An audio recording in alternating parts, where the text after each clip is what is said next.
Alright, this series of videos is all about me trying to build a scooter from bits. Probably not the best idea I've ever had.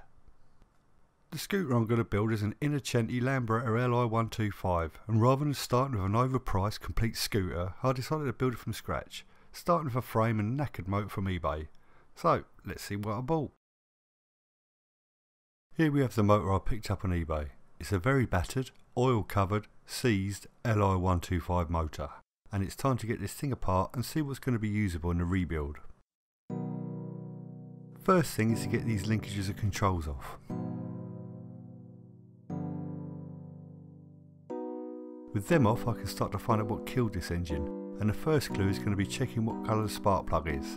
And the first bit of bad news is it's rust coloured. Not good. Getting the head off, I find just a real rusty mess inside the cylinder. I reckon a bit of water got in there. After a few hours of trying to conventionally remove it, I got medieval on it and removed the cylinder studs and started twisting it off, knowing damn well I'd be killing the crank. But after working out this motor was not heat seized, it was time to rethink the new build, and maybe a new crank was in order. So with the aid of plus gas and more bashing, the rusty old iron barrel freed up and popped off.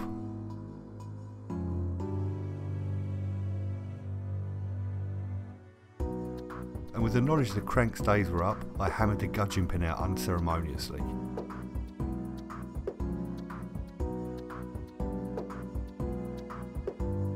Okay, on the flywheel side it's time to get the hub fasteners off.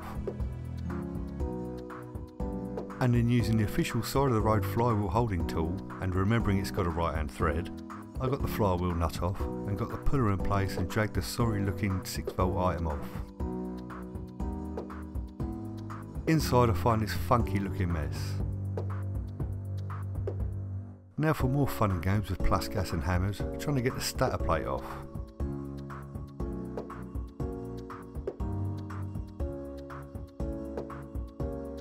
With some even funkier looking mess underneath.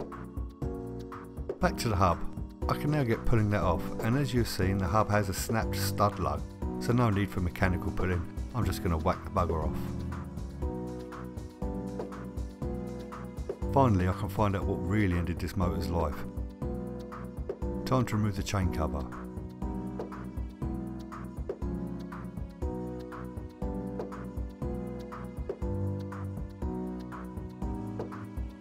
So many wrong-uns here. Most obvious is the 3 gaskets stuck together with some red instant gasket hiding a face that a floor sander must have been used to face a gasket face on the casing. Nice. The next was the unusual clutch basket wear. You ever see one worn down like this before?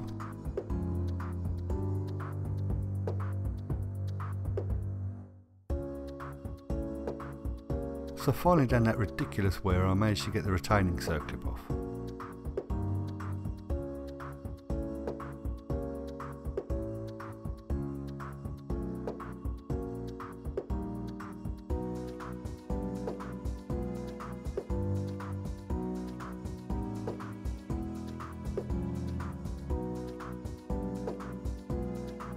The clutch plates and stills came away in one item.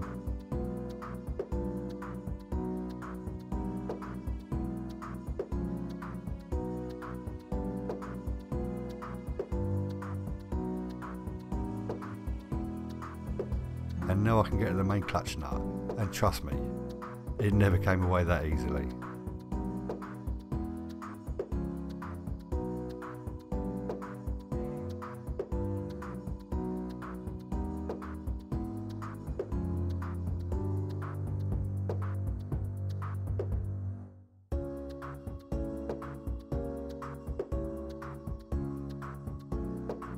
With that out of the way, I can pull the end plate off.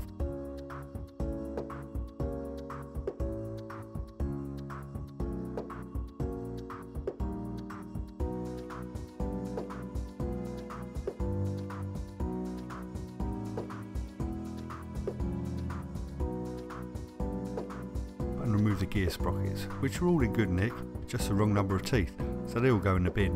Shame really.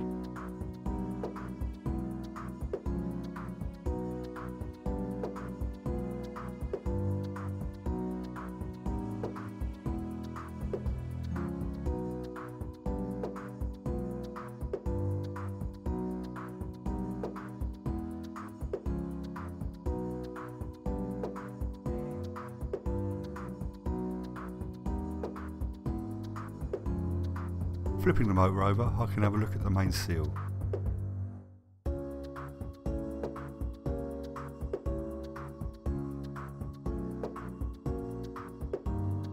And when I get to the shim, I find some horrific wear. This can't be good.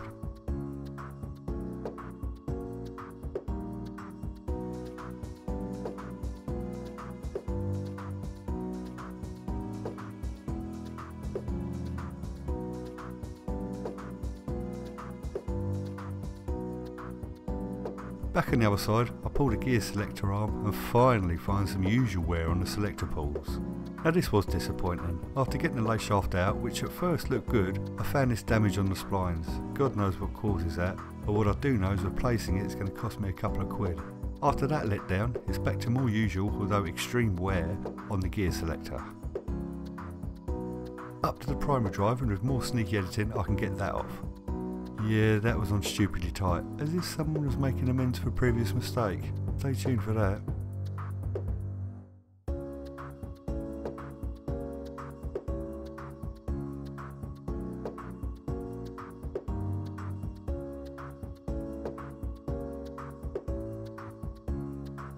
Now I can get the mag flange off to see what's occurring in there.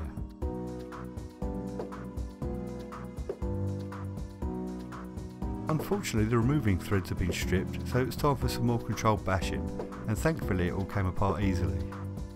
And we find more red instinct gasket inside. Nice.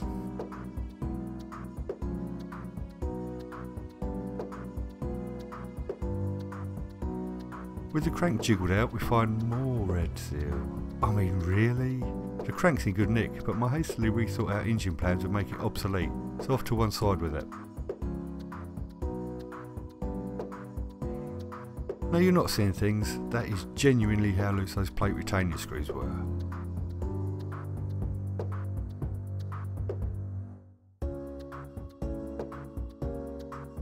One was a bit of a sod, but I'm used to struggling with all of them.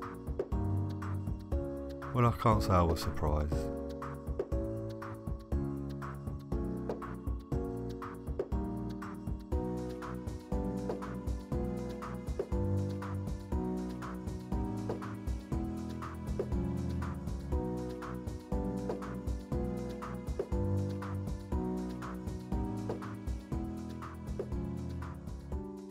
When the plate finally came out, just for a change I found more red seal, and yes, that bearing did not move.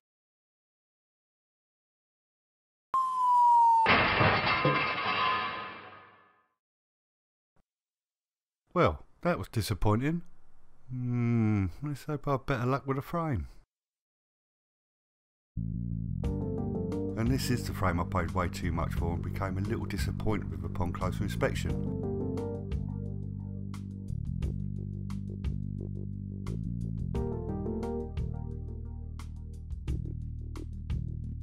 I found the engine mount had cracked and been welded back up, albeit quite nicely, and the frame number looked a bit moody.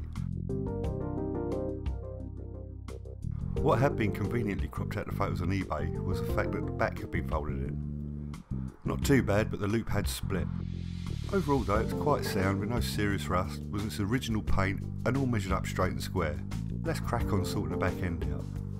First up I needed some side panels, and I got these LI special reproduction ones that were surprisingly well made. I was well chuffed with these. To get them to stay on, I'm going to need some catches, and to get them to work I'm going to need a matching spring clip. And this was my introduction to cheap rubbish from eBay. I needed to scurf a bit from the top of the clip just to get it to fit under the frame catch, but more disturbingly were these pony spring clip plates. Now what you see here has already been heavily reworked by me, but they're still a joke fit. So I manned up and bought some well made ones from MB, which as you can see fitted spot on.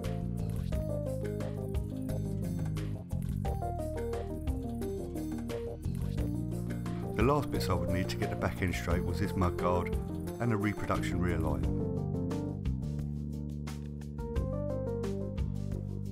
Armed with these parts I could start to pull out and bash straight the back of the frame, and after a lot of unfilm worthy banging and smashing I finally started to get things lined up. Now to sort out that crack.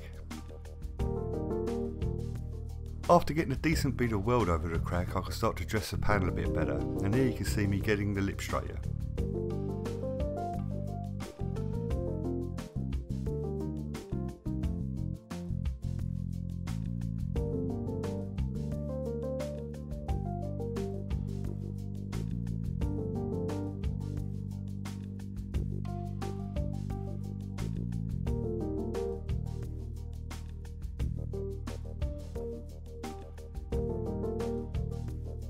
quick check for panel alignment and the side panel shows all is going well. The crack unfortunately occurred over the top of a reinforcement bar, which means I was unable to get the back of the area nice and clean, and when TIG welding this is essential. So I got some contamination problems with the initial weld. This mixed with a copious amount of beating had caused the weld to fracture, and here you see me running the torch over the weld to get it all fused up again.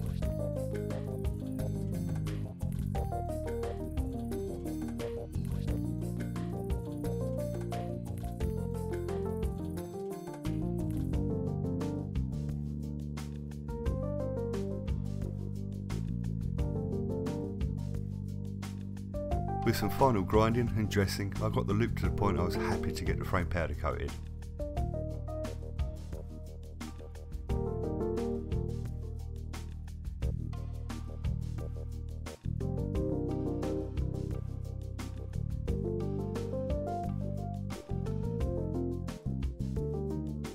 But before it set off, I needed to remount the holes for this rather lovely stainless steel choke and petrol tap set from MB.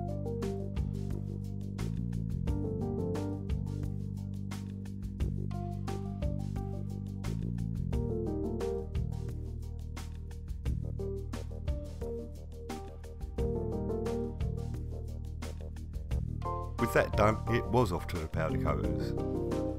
And here it is in its spanking new coat of paint all ready to be built up. So let's start with the headset.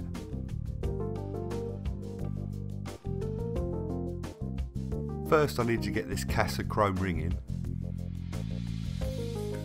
Then this lovely MB stainless steel cup and cover into the bottom. And finally this mix of MB and sill parts to hold it all together.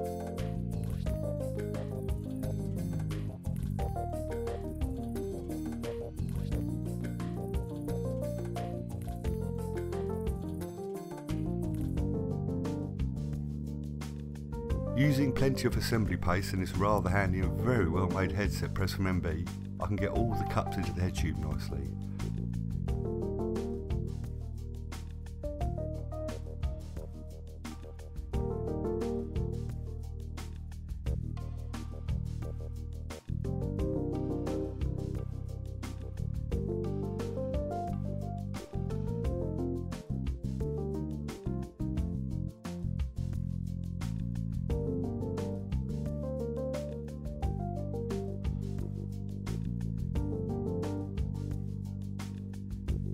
First hint of trouble with the frame's head tube is the fact that the securing hole in the chrome ring is not lining up. Well, let's continue and see what else we find.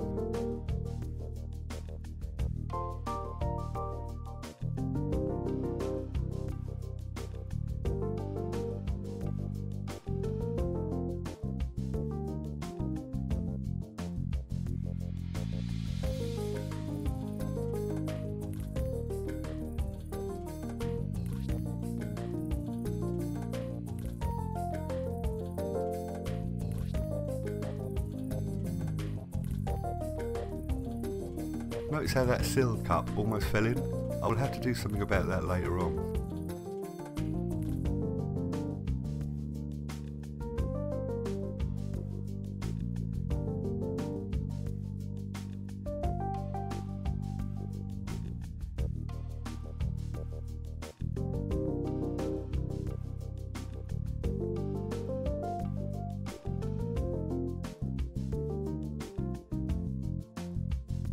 With the lock nut in place, it's time to try the handlebars on. Now these lovelies were from just Lambretta, and I gotta say they're bang on. Original TV items dropped to that oh so sexy angle.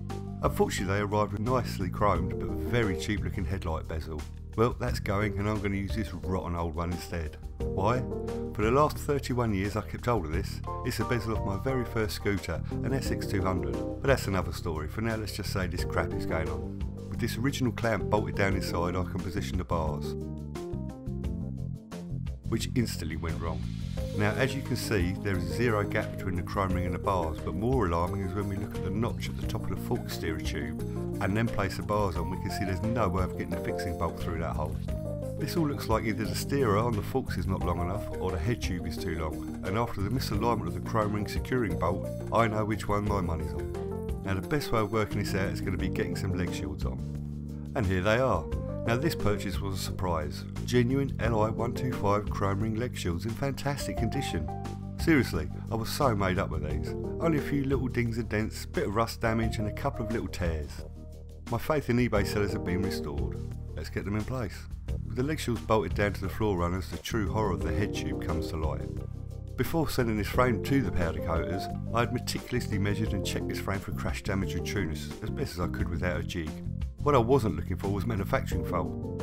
As you can see, all the fixings on the front of this head tube are all about 10 degrees off. Oh well, enough crying about it, let's fix it. So first up, let's get the powder coat that just cost me 200 quid off. And then very carefully grind through the bracket just below and above the welds.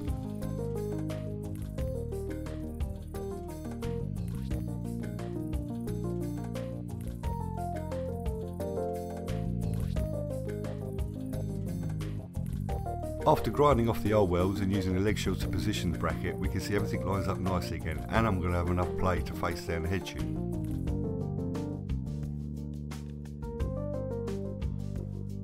Using the bicycle headset cup remover to knock the chrome ring out, you can see the inner recess around the opening. The depth of this is going to dictate how much I can remove from the top of the tube. The amount in question is 2mm, so I marked off 1.8 using the face of the head tube as a reference, which after some cross-checking using the lower face revealed the two were not parallel anyway. So with some gentle grinding, some scurfing, I didn't have a fire wide enough, lots of measuring and some final sanding, I now have a nicely faced parallel head tube.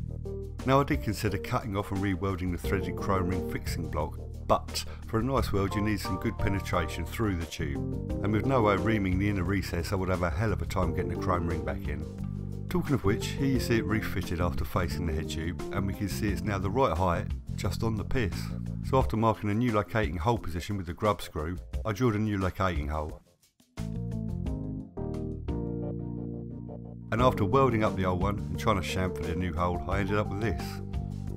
As I mentioned earlier, this sill bearing cup slides in too easily, so I tapped in brittling marks with my centre punch, only that cup is made of very hard steel. With the headset sorted, it's time to tack the leg shield bracket in place. After which we can see everything is now nice and straight. With the bars on we can see the gaps are now nice and even. Yeah, I know, another fake LI special. Original, huh? Well, I like that body style, so you're going to have to live with it. I am. I'll see you later.